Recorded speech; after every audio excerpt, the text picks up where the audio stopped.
The Knight and the Farm Assassin. The year was 1887, and the lands of the American West were still a territory where the law of the strongest prevailed over any code of civilized justice. It was a time when brave men rode for days across endless plains, where the horizon stretched as far as the eye could reach, painted in golden tones by the relentless sun that punished both the righteous and the sinners alike. Near the small town of Millbrook, situated in the heart of Texas, stretched the Harrington Ranch, a property that encompassed more than 10,000 acres of fertile land. Thomas Harrington had arrived in those lands 20 years before, bringing with him only a wagon, some head of cattle, and an immense dream of building an empire in the middle of that vast wild territory. The ranch prospered over the years, and with it, the Harrington family also grew. Thomas married Martha, a woman of singular beauty, whom he had met during one of his trips to town to sell cattle. Together, they had 3 children, 2 strong and hard-working boys, and a girl who would become the light of the rancher's eyes. Isabella Harrington had turned 16 that autumn of 1887. She was a young woman with golden hair like ripe wheat, blue eyes like the spring sky, and a smile that illuminated even the darkest days. Everyone in the region knew Isabella, not only for her beauty, but also for her kindness and generosity. She frequently helped her mother care for the wounded who arrived at the ranch, whether they were cowboys injured at work or travelers who had suffered accidents on the dusty roads. Life on the ranch followed its natural and predictable rhythm. The men left before dawn to tend the cattle, the women occupied themselves with domestic tasks and the garden, and the children played in the corrals under the watchful eye of their elders. It was a simple existence, but full of meaning and purpose. However, on that October morning, a sinister shadow hung over the Harrington lands. Isabella had gone out as usual to pick wildflowers in the field near the house, an activity she loved and performed almost every day in the late afternoon. It was her moment of peace and contemplation, when she could admire the vastness of the landscape and dream about the future that awaited her. Chapter 1. The Disappearance. The flower field was approximately half a mile from the main house, near a small creek that cut through the property from north to south. It was an idyllic location, surrounded by century-old oak trees that provided shade on the hottest days and shelter when storms lashed the region. Isabella knew every stone, every tree, every corner of that piece of paradise she considered her personal refuge. On that specific afternoon, while Isabella was picking wild daisies to decorate the dinner table, a sinister figure watched her hidden among the trees. It was a tall and thin man, of unkempt appearance, with an unshaven beard and dirty travel clothes. His small and penetrating eyes had a disturbing gleam, and his calloused hands trembled with an anxiety that seemed to consume his soul. The stranger had arrived in those lands a few days before, mounted on a tired horse and carrying only a backpack with his meager belongings. It was said that he was a prospector in search of gold, but his true identity and his intentions remained a mystery to all the inhabitants of the region. When Isabella bent down to pick a particularly beautiful flower near the creek, the man emerged from the shadows like a predator who finally decides to attack its prey. His steps were silent on the wet grass, and his heart beat so hard that he feared the sound might alert the young woman to his presence. What happened in those following minutes would never be completely clarified. Isabella's screams echoed through the hills, but when they reached the ears of the ranch workers, it was already too late. When Thomas Harrington and his men arrived at the flower field, they found only the upturned wicker basket, flowers scattered on the ground, and bloodstains on the green grass. Isabella had disappeared, and with her, all the joy and hope that filled that desperate father's heart. Thomas Harrington, a man who had faced storms, droughts, Indian attacks, and all the dangers of the Wild West, found himself completely devastated by this unexpected tragedy. The search for Isabella began immediately. All the men from the ranch, along with volunteers from the town, scoured every inch of the Harrington lands. They searched in the fields, in the hills, in the caves, in the woods, following any trail that might indicate the young woman's whereabouts. Tracking dogs were brought from distant towns, and generous rewards were offered for any information that could lead to finding her. Chapter 2. The Tracker Arrives. 3 days passed without any sign of Isabella. Martha Harrington had stopped eating and sleeping. spending days and nights praying before a small image of the Virgin Mary she kept in her room. Thomas's sons helped with the search during the day and comforted her mother during the long nights of vigil. It was then that a man whose reputation preceded him throughout the Western Territory arrived at the ranch. William Harrison was known as one of the best trackers and bounty hunters in the region. Tall, broad-shouldered, with a steady gaze, he rode a magnificent black horse that seemed to understand each movement of its owner before it was even commanded. William was not only an excellent tracker, he possessed a rigid and unbreakable code of honor. He had never failed in a mission, and his word carried the weight of a sacred oath. When Thomas Harrington told him about Isabella's disappearance, William's eyes filled with the determination that calmed the afflicted rancher's heart. The tracker examined minutely the place where Isabella had disappeared. His trained eyes caught details that had gone unnoticed by everyone else. Almost imperceptible footprints in the wet earth near the creek, branches broken in a specific way, and threads of fabric caught on the thorns of a wild rose bush. Following these almost invisible tracks, William discovered that Isabella had been taken toward the mountains that rose to the east of the ranch. It was rough and dangerous territory, full of treacherous gorges and deep caves where even the most courageous men hesitated to venture. After a full day of meticulous searching, William finally found what he was looking for, but it was not what Thomas Harrington expected to find. In a small clearing hidden among immense rocks, the tracker discovered the mortal remains of Isabella Harrington. The young woman had been brutally murdered, and her body showed signs that she had fought desperately against her attacker before succumbing. The news reached the ranch like lightning on a clear day. Martha Harrington collapsed in tears that seemed endless, while Thomas transformed into a statue of pain and fury. The two sons swore revenge, but it was their father who took the floor in that moment of indescribable mourning. "Whoever did this to my girl will pay with his own life," Thomas declared with a voice that echoed throughout the property. "There will be no peace on these lands until the murderer is found and receives what he deserves." William Harrison accepted the mission without hesitation. He had seen many tragedies during his years as a tracker, but something about Isabella's innocence and youth had deeply touched his heart, hardened by the adversities of life in the West. He swore that he would not rest until the person responsible for that heinous crime was captured and brought to justice. The clues were scarce, but William had an almost supernatural ability to read the signs that nature left behind. He discovered that the murderer had fled on horseback toward the south, probably trying to reach the Mexican border, where he could disappear forever among the lawless cities in that remote region. The pursuit began at dawn the next day. William departed mounted on his black horse, taking with him only the essentials: water, some pieces of dried meat, ammunition for his Winchester, and an iron determination that would propel him through any obstacle that arose in his path. For 3 days, William followed the fugitive's trail through arid lands and rocky mountains. The fugitive was clever and tried to confuse his pursuers by constantly changing directions, crossing rivers to erase his tracks, and using trails known only to the oldest inhabitants of the region. But William Harrison was not an ordinary man. His experience and intuition guided him even when physical tracks disappeared. He could practically see through the fugitive's eyes, anticipating his next actions and cutting through to gain ground in the relentless pursuit. On the morning of the 4th day, William spotted a small fire still smoking in the valley below. His heart accelerated with the certainty that he had finally found his target. He descended the mountain with redoubled care, always staying in the shadows of the rocks to avoid being detected prematurely. When he approached the improvised camp, William could clearly see the man he was looking for. He was exactly as he had imagined: tall, thin, of slovenly appearance, and with a restless look that betrayed his criminal nature. The murderer's horse grazed near a small stream, and a travel backpack was leaning against a rock near the almost extinct fire. Chapter 4: The Confrontation. William observed the man for a few minutes, studying his movements and evaluating the best way to approach him.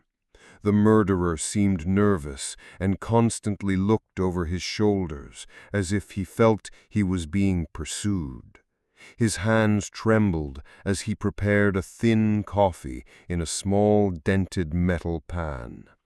Deciding it was the ideal moment to act, William emerged from the shadows with his rifle pointed directly at the fugitive's chest. His voice cut through the morning air like a sharp blade. "Don't move a muscle, or it will be the last movement you make in this life."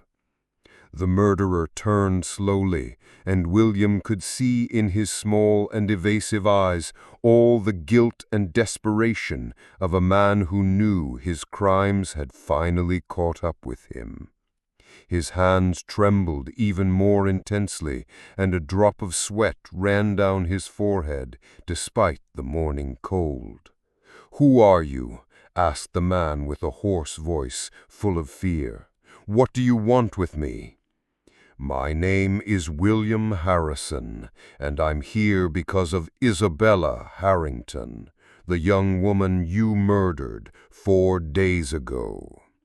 Upon hearing Isabella's name, the criminal's face paled completely, and his legs seemed about to give way under the weight of guilt.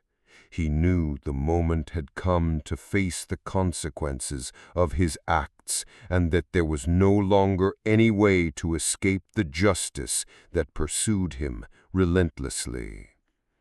"I don't know what you're talking about," he mumbled, but his voice betrayed the lie he was trying to maintain. "I've never heard of this Isabella person." William took a step forward, and the barrel of his rifle moved even closer to the fugitive's chest. "Don't insult me with your pathetic lies.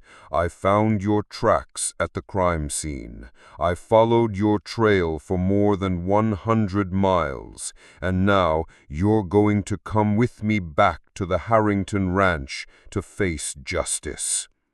The murderer remained silent for a few moments, evaluating his options. He could try to flee, but he knew he had no chance against a man of William Harrison's reputation. He could try to fight, but he was unarmed and clearly at a disadvantage. He had only the possibility of surrendering and hoping there would be some mercy in the hearts of those seeking revenge. Chapter 5. The Confession. "All right," he said finally, raising his hands above his head. "I surrender, but you don't understand the circumstances of what happened.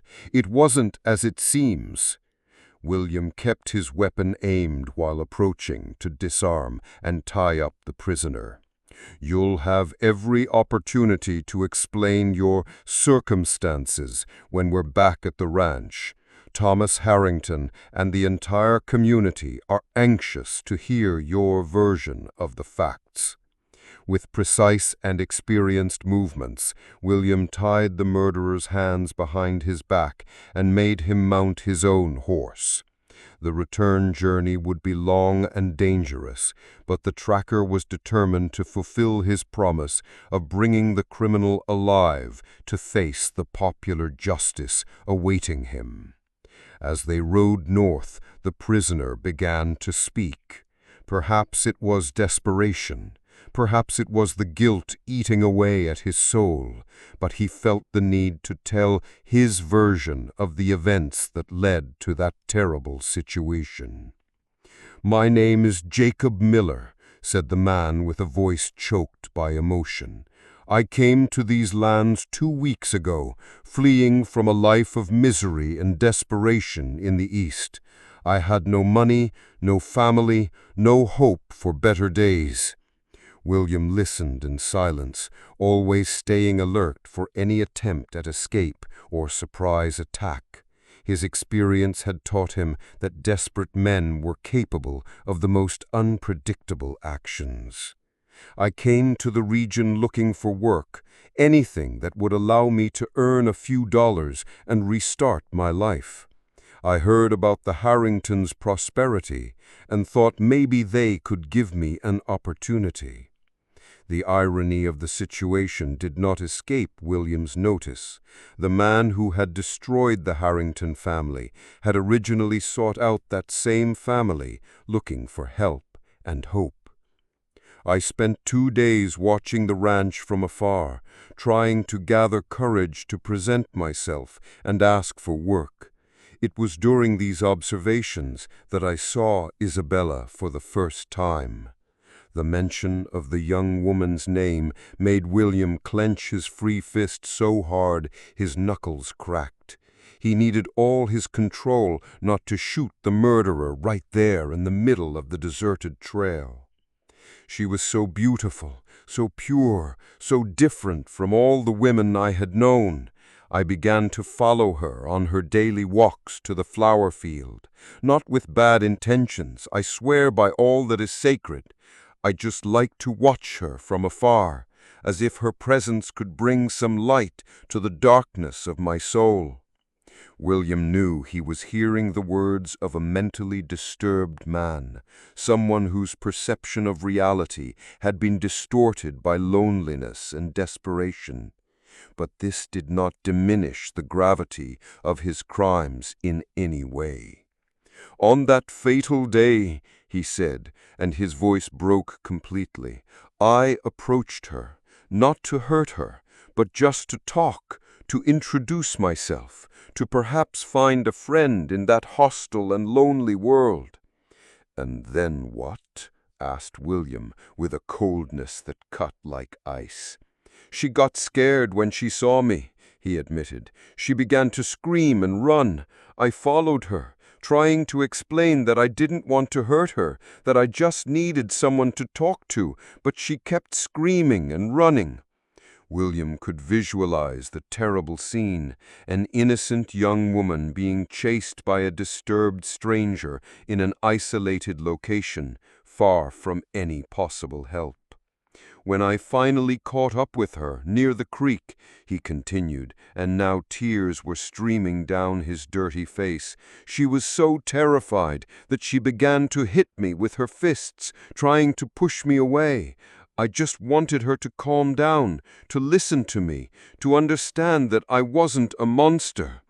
"But you became one," William said, with a low voice full of contained hatred. "Yes," he admitted. "When she continued fighting, something in me broke. All the frustration, all the anger, all the bitterness of years of suffering exploded at once. I pushed her, and she fell and hit her head on a stone. When I saw the blood, when I realized she was no longer moving, I panicked completely." William had to make a superhuman effort not to dismount and strangle the murderer with his own hands. The image of Isabella, young and innocent, dying alone and terrified in that remote field, was almost more than he could bear. "I carried her body to that location in the mountains, thinking that no one would ever find her. Then I fled, rode without stopping, trying to distance myself from what I had done.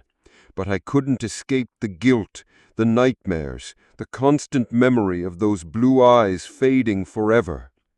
The rest of the journey passed in silence.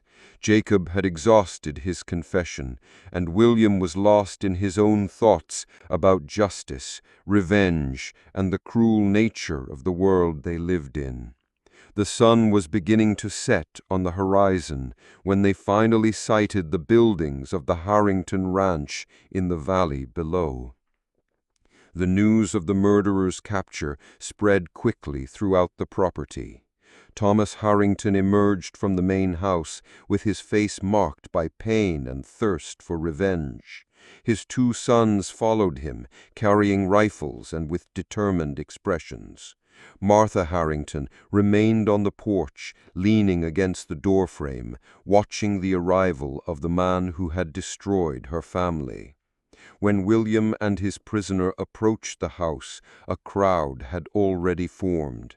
ranch workers, neighbors from adjacent properties, and even people from the town had come to witness the moment when justice would finally be done. "Is this the wretch who killed my Isabella?" asked Thomas Harrington, advancing toward the horse where Jacob was tied. "It's him," confirmed. Thomas approached Jacob until he was only a few centimeters from his face. His eyes burned with a fury that seemed capable of setting the whole world on fire. "You took from me the most precious thing I had in this life," he said, with a low and threatening voice. "Now you're going to pay for it." Jacob couldn't sustain the bereaved father's gaze. His head bowed down, and he murmured, "I know I deserve to die for what I did. I don't ask for forgiveness because I know it's impossible to forgive the unforgivable. I only ask that it be quick." The crowd around began to shout, demanding immediate justice. Voices rose asking for hanging. Others suggested even more brutal methods of execution. The thirst for revenge was palpable in the air, like an electric storm about to explode. Chapter 8. The Voice of Reason. It was then that William Harrison spoke up, his voice rising above the tumult. "Wait! This man is guilty, that's true. But if we act like savages, what difference will there be between us and him?" Thomas turned to the tracker with surprise. "Are you defending this murderer?" "I'm not defending anyone," William replied firmly. "I'm defending true justice, not blind revenge.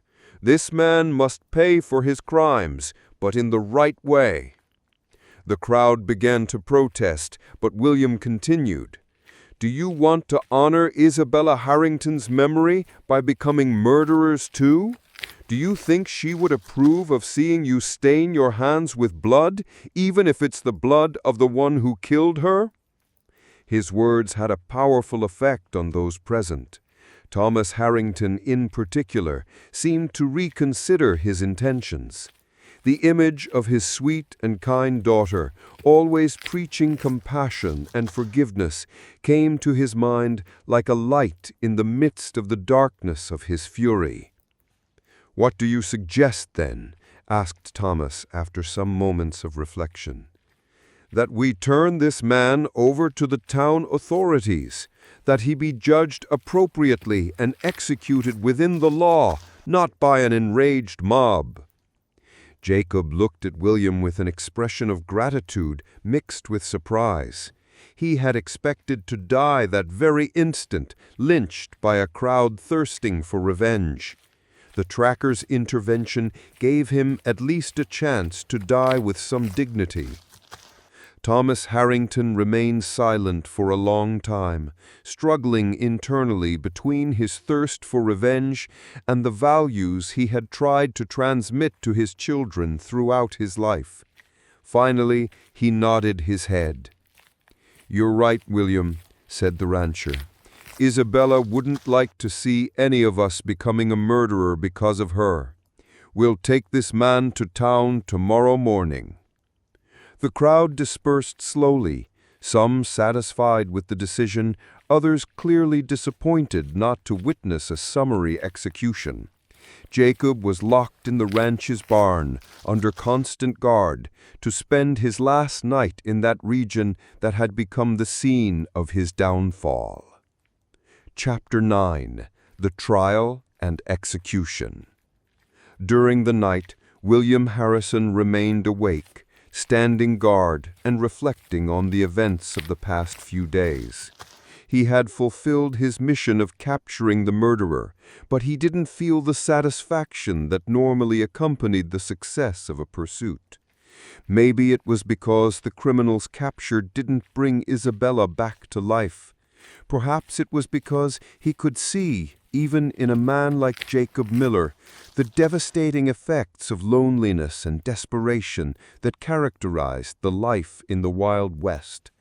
or perhaps it was simply because, over the years, William had seen too much death and violence to feel any joy with another imminent execution. On the next morning, a small committee departed from the Harrington Ranch toward the town of Millbrook. Thomas rode in front, followed by William and the prisoner, and by 2 of the rancher's sons who served as additional guards. The town of Millbrook was buzzing with the news of the murderous capture.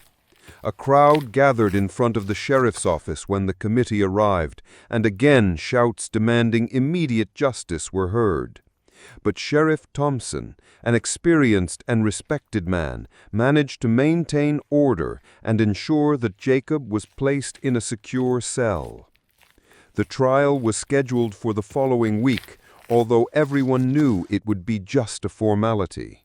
Jacob's confession, combined with the evidence collected by William Harrison, made the verdict inevitable. The only suspense was whether the jury would opt for hanging or some other method of execution. During the days that preceded the trial, Jacob Miller remained in his cell, receiving only visits from the local pastor, who tried to offer some spiritual comfort in the condemned man's last days of life. Jacob accepted these visits with gratitude, admitting that for the first time in many years he felt the need for spiritual peace. William Harrison remained in town during these days, not out of professional obligation, but out of curiosity he couldn't completely explain. There was something about the whole case that bothered him, a feeling that not all the truth had been revealed. On the eve of the trial, William decided to visit Jacob in his cell. He found the murderer sitting on the small wooden cot, with his head in his hands, appearing to have aged decades in just a few days. "Why did you come to see me?" asked Jacob when he noticed the tracker's presence. "I'm not sure," William admitted. "Maybe because of all the people involved in this tragedy, I'm the only one who doesn't thirst for revenge." Jacob raised his gaze, and William could see that his eyes were red, not only from tears, but from sleepless nights tormented by nightmares and guilt. "Do you believe in redemption?" asked Jacob with a weak voice. "I believe that every man has the capacity to genuinely repent of his mistakes, but that doesn't eliminate the need to pay for the consequences of his acts. I dream about her every night. I dream about Isabella running through that field, screaming for help that never came. I wake up in panic, covered in sweat, wishing I could go back in time and do everything differently." William remained silent, allowing the condemned man to unburden his last thoughts. "If there is a hell," Jacob continued, "I know that's where I'm going. But maybe, just maybe, the fact that I'm truly sorry counts for something in the final judgment."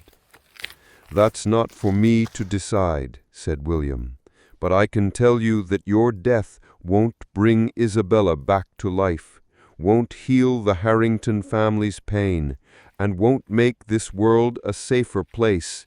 It will just be one more death in a land that has already seen too many." On the morning of the trial, the entire town gathered in the improvised courthouse that had been set up in the main hall of the local church. Thomas and Martha Harrington occupied the front row seats, she dressed completely in black, and him with a somber expression that hadn't left his face since the day of the tragedy. The trial was exactly what everyone expected: quick, direct, and conclusive. Jacob did not try to deny his guilt or present any defense. When questioned by the judge if he had anything to say before sentencing, he rose slowly and addressed the Harrington family directly. "I cannot ask for forgiveness because I know what I did is unforgivable. but I can say that I will carry the guilt and shame of what I did for all eternity. Isabella was innocent and didn't deserve to die. I deserve the death that awaits me." The sentence was pronounced without hesitation: death by hanging, to be executed at sunrise the next morning. Jacob received the verdict without showing any emotion, as if he had already accepted his fate long ago. That night, the town of Millbrook prepared for the execution. A gallows was erected in the main square, and crowds began arriving from neighboring ranches and towns to witness what many considered an act of long-awaited justice. William Harrison, however, couldn't share the general feeling of satisfaction. He had spent his entire adult life pursuing criminals and bringing them to justice, but he had never felt so disturbed by the final result of a mission. Perhaps it was because he could see in Jacob Miller not just a murderer, but also a lost and desperate soul who had committed a terrible act in a moment of madness. Perhaps it was because the man's imminent death wouldn't bring any real relief to the Harrington family's pain. Or perhaps it was simply because William was tired of all the violence and death he had witnessed over the years. At dawn, a considerable crowd had gathered in the square. Thomas Harrington was present, as expected, but Martha had chosen to remain at home, unable to bear witnessing more death and violence. Jacob Miller was led from the prison to the gallows, with his hands tied behind his back. He walked with firm steps, appearing to have found some form of inner peace during his last night on earth. The town pastor accompanied him, murmuring prayers quietly as the somber procession advanced down the main street. When they reached the gallows, Jacob was positioned over the wooden trapdoor. The executioner, a man hired especially for the occasion, adjusted the rope around the condemned man's neck with mechanical and professional movements. The crowd maintained respectful silence, as if witnessing a sacred ritual of purification. Chapter 12. The Final Moment. The judge officially read the sentence once more, his voice echoing across the square. "Jacob Miller, you have been found guilty of the murder of Isabella Harrington. For this heinous crime, the court sentences you to death by hanging. May God have mercy on your soul." Jacob nodded and looked one last time at the sky, where the first colors of dawn were beginning to paint the clouds in pink and golden tones. It was the same kind of sunrise that Isabella used to admire when she went out to pick her wildflowers, he thought with bitter irony. "Any last words?" asked the judge, following established protocol. Jacob took a deep breath and spoke with a surprisingly clear and firm voice. "May my death serve as a warning to other lost men who might be contemplating acts of violence. May no one else go through the agony I went through, and may no family suffer the pain the Harringtons are suffering because of me." The executioner placed a black hood over Jacob's head, and the world went dark for the man who destroyed so many lives, including his own.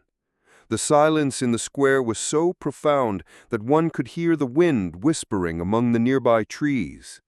With a quick and precise movement, the executioner activated the mechanism that opened the trapdoor. Jacob Miller's body plummeted, and the rope stretched with a dry sound that echoed across the square like a gunshot.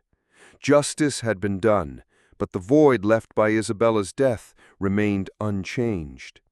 Thomas Harrington watched the execution with dry eyes, but William Harrison could see there was no satisfaction in the bereaved rancher's face, as if he understood in that moment that the murderer's death was necessary, but not sufficient to heal the wounds left by the tragedy. The crowd dispersed slowly, each person returning to their lives and responsibilities. Some commented that justice had been served. Others murmured prayers for the dead, and a few quietly questioned whether this whole cycle of violence really made the world a better place. William Harrison remained in the square until everyone had left. He looked at the body swaying gently in the morning breeze and wondered how many other similar tragedies had occurred throughout the vast territory of the West. How many families had been shattered by violence? How many men had lost their souls in moments of desperation and madness? Chapter 13: Farewells and New Beginnings. When he finally headed to the stable to get his horse, William Harrison was intercepted by Thomas Harrington. The rancher seemed to have aged years in just a few weeks, and his eyes reflected a deep sadness that would probably accompany him for the rest of his life. "Thank you for everything you did for us," said Thomas, extending his hand to greet the tracker. "I know that without your help, that wretch would never have been captured." "I just did my job, Thomas. I'm sorry it wasn't possible to bring Isabella back." "No one could have done that," replied Thomas with a deep sigh. "But at least now we know she can rest in peace, knowing that the responsible paid for what he did." The two men remained silent for a few moments, each lost in their own thoughts about justice, revenge, and the implacable nature of life on the frontier. "What are you planning to do now?" asked Thomas finally. William looked toward the horizon, where the sun was already completely visible, promising another hot day in Texas territory. "There's always another criminal to be captured, another injustice to be corrected. The work never ends in this land." "And the Harrington family? How are you planning to move forward?" Thomas breathed deeply before responding. "Martha wants to leave this region. She says there are too many painful memories here, that she can no longer walk through the fields without remembering Isabella. Maybe she's right. Maybe it's time to start over somewhere else." William nodded with understanding. He had seen many families make similar decisions after devastating traumas. Sometimes the only way to heal such deep wounds was by completely changing environment. "Where are you thinking of going?" asked the tracker. "Martha has a sister in California. She says the climate is milder there, people are more civilized, there's less violence. Maybe it's true, or maybe the pain will follow us regardless of where we go."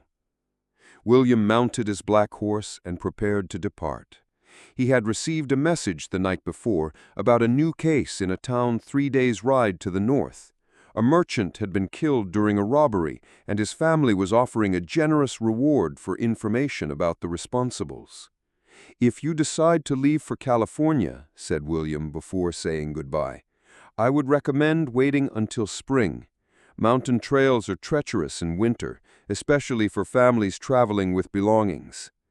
Thomas thanked him for the advice and watched as William Harrison rode down the main street of the town, his figure becoming smaller and smaller until it disappeared completely on the dusty road leading to the north. Chapter 14: The Legend Grows. In the months that followed, the story of the tracker who captured Isabella Harrington's murderer spread throughout the territory. Storytellers in saloons and around campfires related the details of the relentless pursuit and the justice that had been done. As happened with all Western legends, facts mixed with fantasy, and with each narrative new elements were added. Some told that William Harrison had tracked the murderer through a snowstorm that lasted 3 days. Others said that he had faced a pack of hungry wolves during the pursuit. There were even those who claimed that Jacob Miller had tried to ambush the tracker, but was defeated in an epic duel at sunrise. The truth, as William Bell knew, was both simpler and more complex than any legend. It was the story of an innocent young woman who died too far from home, of a lost man who allowed desperation to transform him into a monster, and of a destroyed family that tried to find some meaning in tragedy through the search for justice. William Harrison continued his career as a tracker and bounty hunter for 10 more years after the Isabella Harrington case. He captured dozens of criminals, from bank robbers to cold-blooded murderers like Jacob Miller. But he never completely forgot that morning in Millbrook Square when he watched a man die, knowing that his death, though necessary, didn't bring true peace to anyone. The Harrington family, as Thomas had predicted, ended up moving to California the following spring. They sold the ranch to a family of German immigrants who dreamed of building a new life in the American West. Martha Harrington never completely recovered from losing her daughter, but found some comfort caring for her sister's children and getting involved in charity work in her new community. Thomas adapted better to the new life, establishing a small mining equipment business that prospered during the California gold rush. But he never spoke openly about Isabella, keeping his memories of his daughter guarded like precious treasures in his grieving heart. The Harringtons' two sons grew up to become respectable men. The older one became a deputy sheriff in a town near San Francisco, dedicating his life to protecting others from suffering the same fate as his sister. The younger followed his father's footsteps in business, but always kept a loaded weapon and a watchful eye, constantly remembering that evil could emerge in the most unexpected places. Chapter 15. The town moves on. As for the town of Millbrook, it continued growing and developing like all frontier towns of that era. New families arrived, new businesses were established, and gradually the Harrington tragedy became just another dark story from the community's past. The gallows where Jacob Miller was executed remained in the main square for 2 more years, serving as a silent reminder that justice, even when delayed, would inevitably reach those who chose the path of violence. Finally, a new mayor decided that the instrument of death was too somber for a community trying to attract new families, and ordered its removal. The field where Isabella used to pick wildflowers was gradually abandoned after the Harrington family's departure. Nature slowly reclaimed the space, and wild plants grew where it had once been carefully cultivated. Some older inhabitants of the region avoided the place, saying that sometimes, at dusk, they could hear the distant echo of feminine laughter carried by the wind. William Harrison, for his part, continued riding through the wild lands of the West until age and weariness finally forced him to hang up his guns. He settled in a small Colorado town, where he spent his last years telling stories to local children and offering advice to young people who dreamed of following in his footsteps as trackers. He never married nor had children of his own, dedicating his entire adult life to the pursuit of justice in a territory where law was often just an empty word. But those who knew him during his last years said he seemed burdened by an invisible weight, as if all the deaths he had witnessed had left indelible marks on his soul. In his conversations with his closest acquaintances, William occasionally mentioned the Isabella Harrington case as an example of how justice, even when correctly applied, couldn't always heal the wounds left by crime. He believed that the true tragedy wasn't just in the young woman's death, but in the fact that her death had been completely unnecessary, the result of a moment of madness that could have been avoided if Jacob Miller had found help for his mental problems before reaching his breaking point. When William Harrison died in 1903 at 72 years old, more than 200 people attended his funeral. Among them were 2 middle-aged men whom few recognized. They were Thomas Harrington's sons, who had traveled hundreds of miles to pay their final respects to the man who had captured their sister's murderer.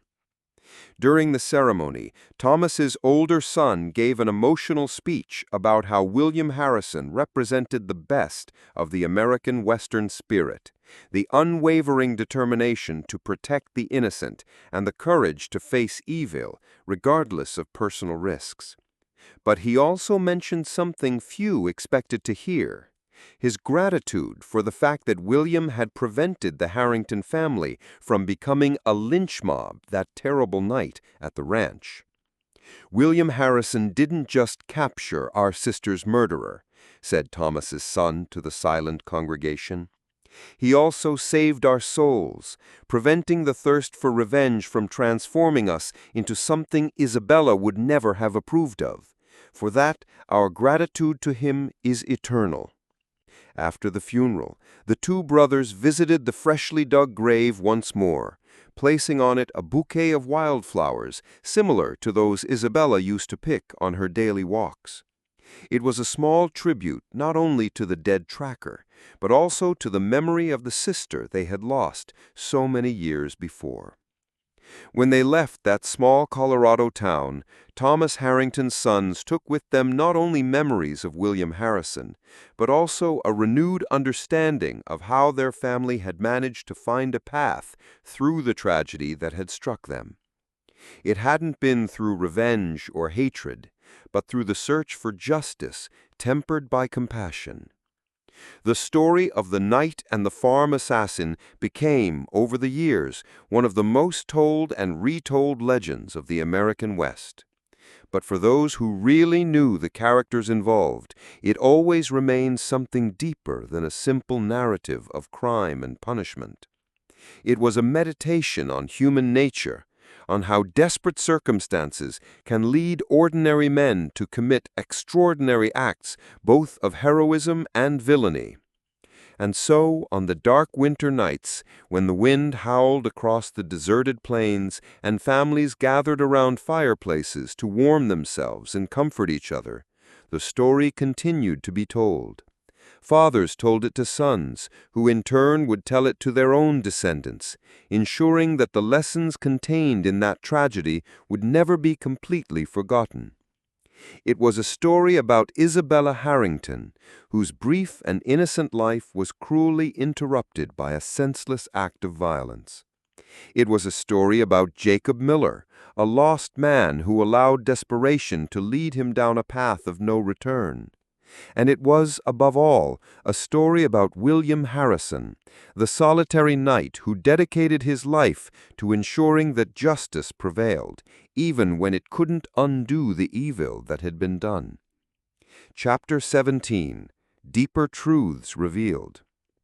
In the vastness of the American West, where the sky stretched infinitely, and human laws sometimes seemed as distant as the stars, stories like this served as reminders that civilization wasn't just a matter of paved roads and brick buildings. It was fundamentally a matter of moral choices, of how individuals decided to act when confronted with good and evil in their purest forms.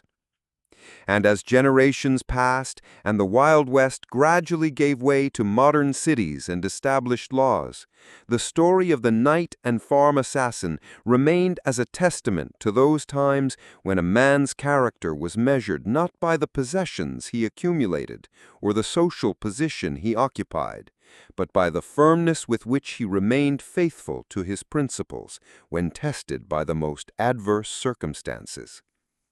Thus ends the story that took place in those distant days, when men like William Harrison rode through the wild lands in search of justice, and when tragedies like Isabella Harrington's served to remind everyone that no matter how far they might flee from civilization, they could never completely escape the consequences of their choices and actions.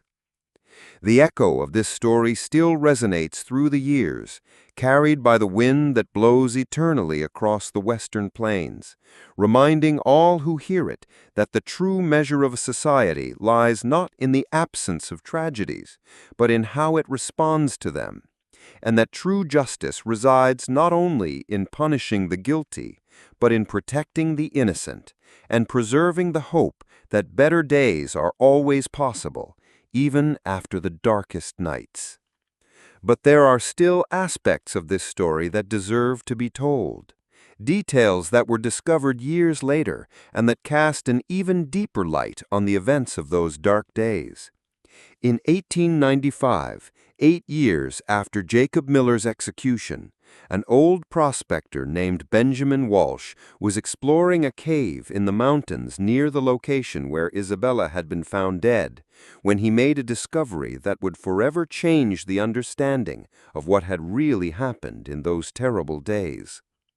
At the back of the cave, hidden behind rocks that seemed to have been deliberately arranged, Benjamin found a small leather backpack, already deteriorated by time and humidity, but still containing some personal items. Inside the backpack was a leather-bound diary, some gold coins, a yellowed photograph of a woman and child, and a never-sent letter, written in trembling handwriting and stained with tears. The diary belonged to Jacob Miller, and its pages revealed the true extent of his mental torture in the months preceding Isabella's murder. The entries began while Jacob was still in the East, documenting a life of extreme poverty, illness, and devastating losses that had shaped his disturbed personality. The diary entries showed a man gradually losing his mental sanity. Jacob described imaginary conversations with his dead wife, moments when he believed he heard his sons crying in the lonely dawns, and a growing obsession with the idea that God had completely abandoned him. "I can no longer bear the silence of this house," Jacob wrote in an entry dated March 1887. "Every object reminds me of them. Every shadow on the walls seems to be Mary waving at me. Every noise in the attic sounds like Thomas's little steps running to hide. I need to leave this place before madness consumes me completely." The never-sent letter was addressed to a brother Jacob had left in the East, and its reading revealed the desperate state of his mind in the days before the crime. "Dear Samuel," the letter began, "if you are reading this, it means I finally found the courage to end my own life. I can no longer live with the pain of having lost Mary and Thomas. They were everything I had, and now I have nothing left but emptiness and loneliness." Chapter 19. Understanding the Darkness. The letter continued describing how Jacob had traveled west, hoping to find a new beginning, but how pain and desperation had followed him through every mile of the journey. He wrote about his sleepless nights, his constant nightmares, and a growing inability to relate to other people normally. "There are days when I forget for moments that they're gone, and I catch myself preparing coffee for 3 people, or saving interesting stories to tell Mary when she comes home. Then reality hits me like a punch in the stomach, and I realize again that I'm completely alone in this cruel world." But the most revealing paragraph of the letter said, "I met a young woman here who reminds me of Mary when she was 16. The same hair color, the same gentle smile, the same way of moving her hands when she talks. I know it's madness, I know she's not Mary, but sometimes when I see her from afar, my heart forgets for a moment all the pain, and I feel again like the man I used to be."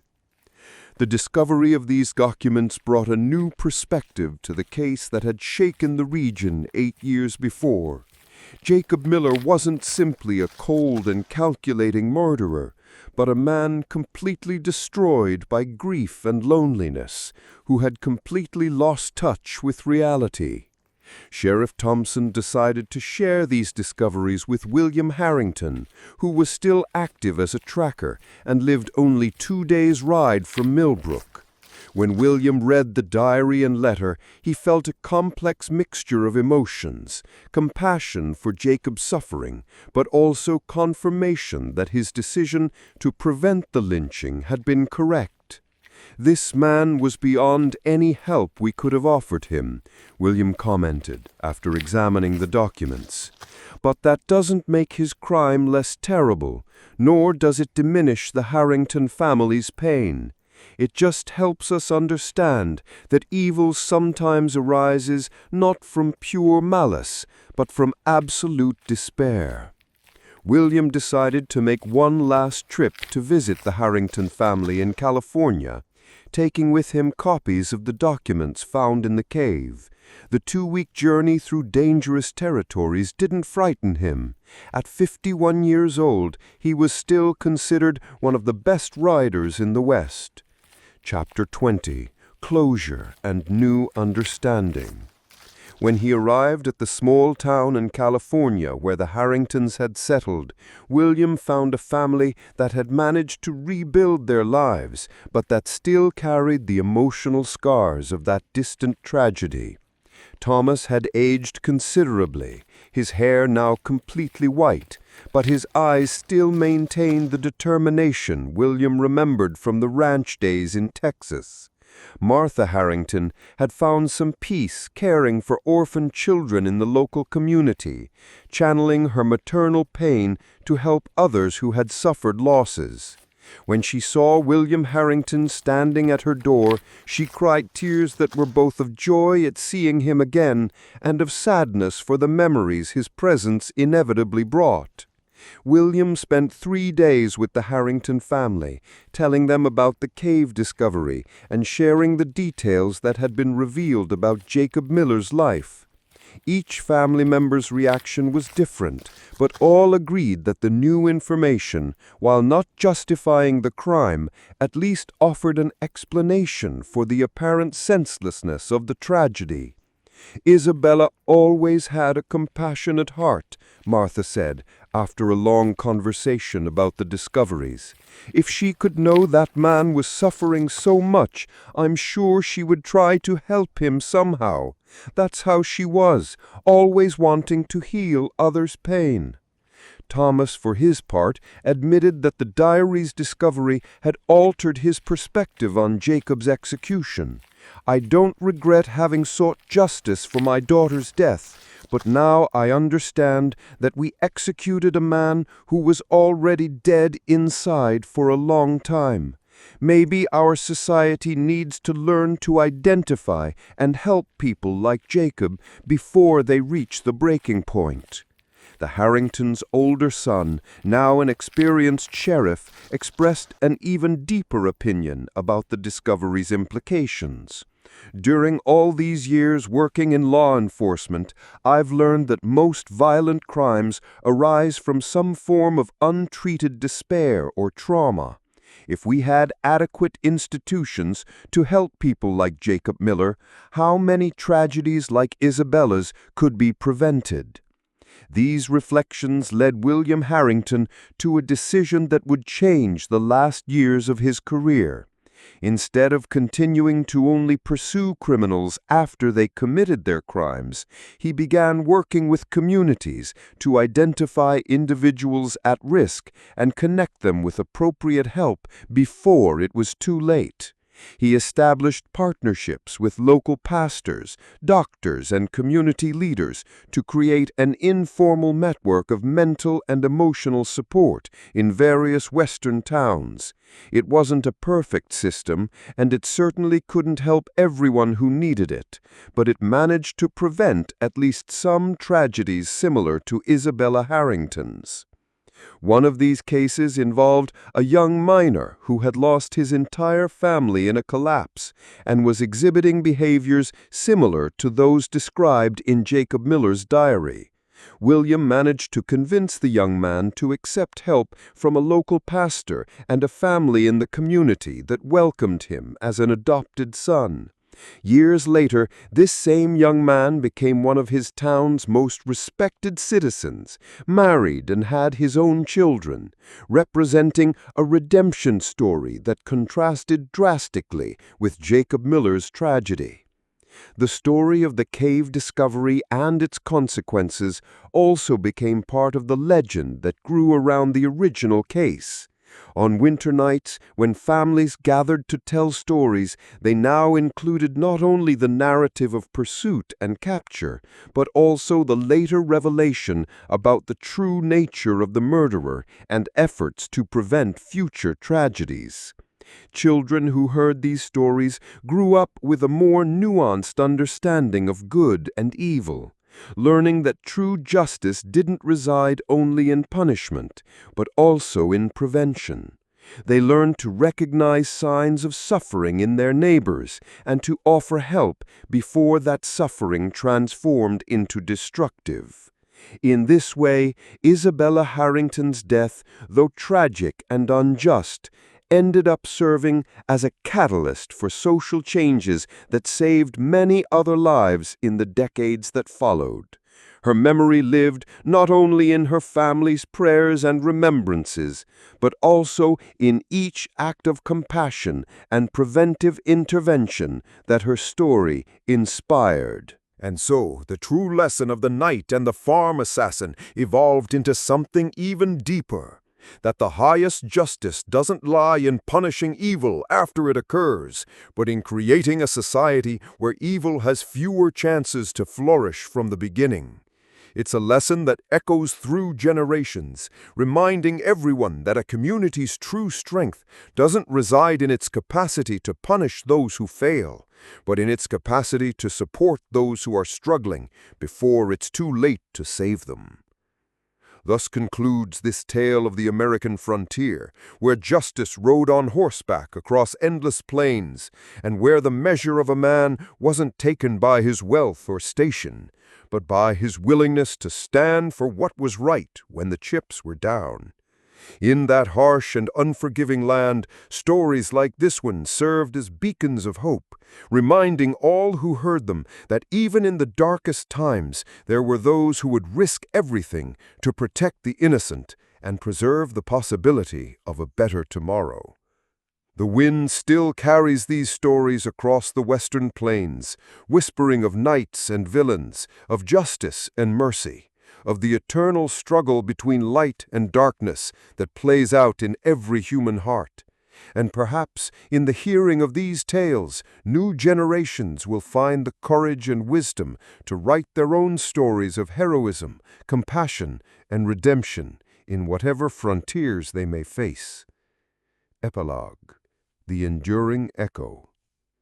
Years have passed since the events that shook the small town of Millbrook and forever changed the lives of all who were touched by the tragedy of Isabella Harrington.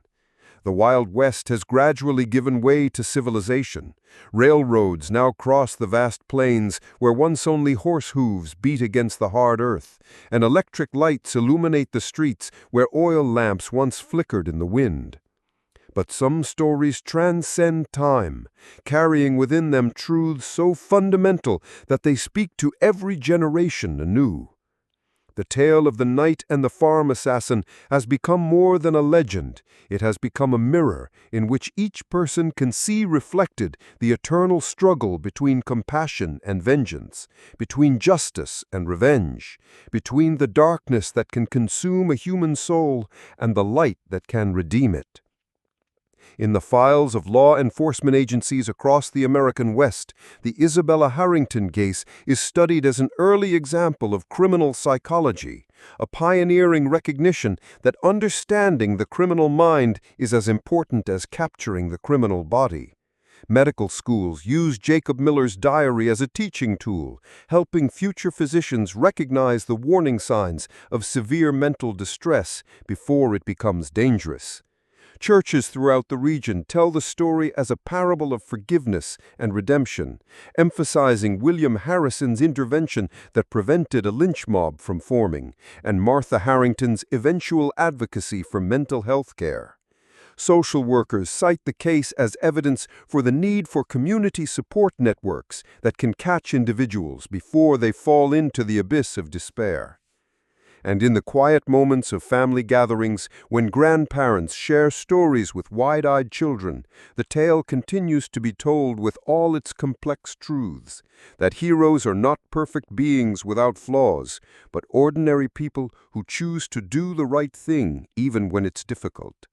That villains are not monsters born evil, but often broken souls who have lost their way, and that justice, true justice, lies not in the satisfaction of revenge, but in the prevention of future tragedies. The flower field where Isabella once walked has been transformed into a small memorial garden maintained by the citizens of Millbrook. A simple stone marker bears her name and dates of her brief life, surrounded by the same wildflowers she loved to pick. Visitors often leave small bouquets, and it is said that on quiet evenings, when the wind stirs the tall grass, one can almost hear the echo of gentle laughter carried on the breeze.